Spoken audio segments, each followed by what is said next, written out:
kita belajar bahasa Inggris lagi bareng Miss Nanda. Belajar bahasa Inggris kali ini yang udah pasti tetap Miss Nanda kemas dengan menarik dan menyenangkan melalui animasi yang udah Miss Nanda buat nanti. Oke, sebelum kita belajar, kalian harus prepare dulu nih buku catatan, alat tulis, dan buku bahasa Inggris yang mendukung kalian untuk belajar. Sebelum kita belajar, alangkah baiknya kita berdoa sesuai agama dan kepercayaan masing-masing. Berdoa dimulai. Oke, waktunya belajar. Check it out. Assalamualaikum warahmatullahi wabarakatuh. Today we learn about report text. Do you know it? Report is a text that describes the way things are in general.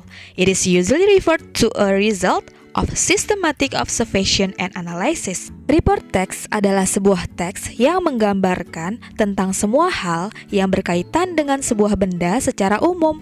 Teks ini biasanya dirujuk dari sebuah hasil penelitian dan analisis yang sistematis. Oke, yang sekarang kita bahas adalah generic structure of a report.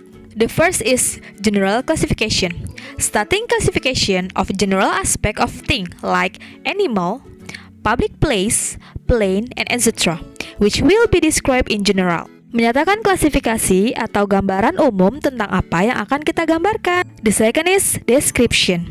Describing the characteristic of the object which will be discussed in detail. Characteristic in this case are form, part, qualities, behavior, and etc. Pada bagian description, menggambarkan ciri-ciri dari objek yang akan kita diskusikan secara detail. Ciri-ciri dalam hal ini adalah dalam bentuk, bagian-bagian, sifat, perilaku, dan lain-lain. Selanjutnya yang akan kita bahas adalah language feature of report.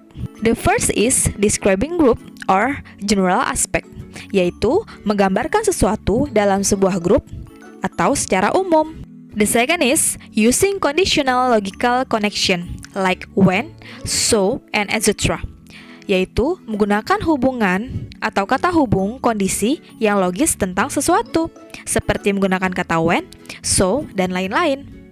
And the last is using simple present tense. Dan yang terakhir, selalu menggunakan simple present tense dalam membuat report text. Oke, selanjutnya akan Miss Nanda berikan beberapa contoh dari report text. Check it out.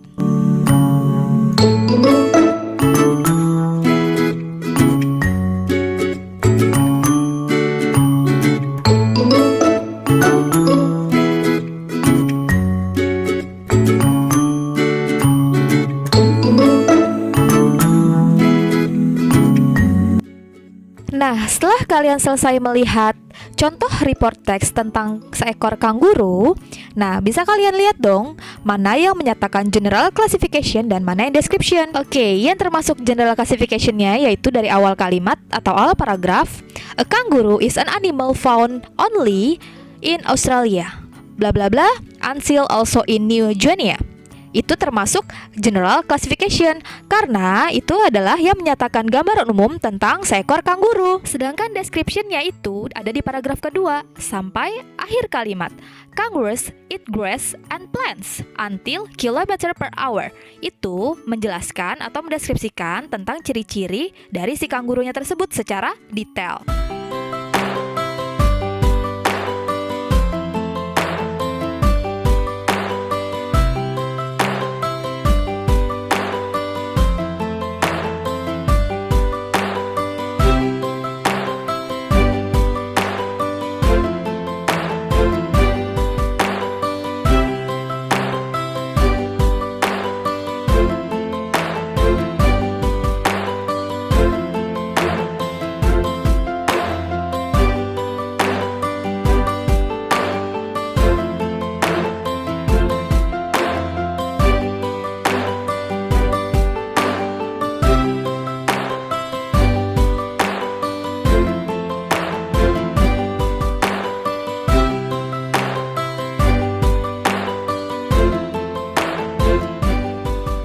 Okay, that's all for me. Thanks for watching. Don't forget to like, comment, and subscribe. See you in the next video. Wassalamualaikum warahmatullahi wabarakatuh.